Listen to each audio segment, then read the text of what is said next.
emotion ကို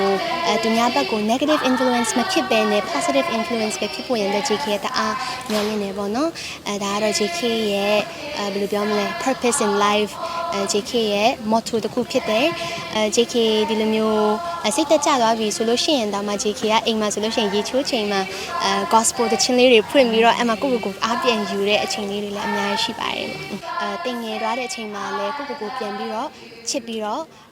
အားပြန်စူးစမ်းဖို့ရန်အတွက် JK ကပြောချင်တယ်ဘာလို့လဲဆိုလို့ရှိရင်ကိုကအဲ့လိုခံစားနေရပြီဆိုကြတဲ့ကနေကိုအတွက်ကိုနောက်ထပ်လှုပ်လိုက်မယ်အရာကကိုအတွက်ပို့ပြီးတော့ကောင်းသားမလား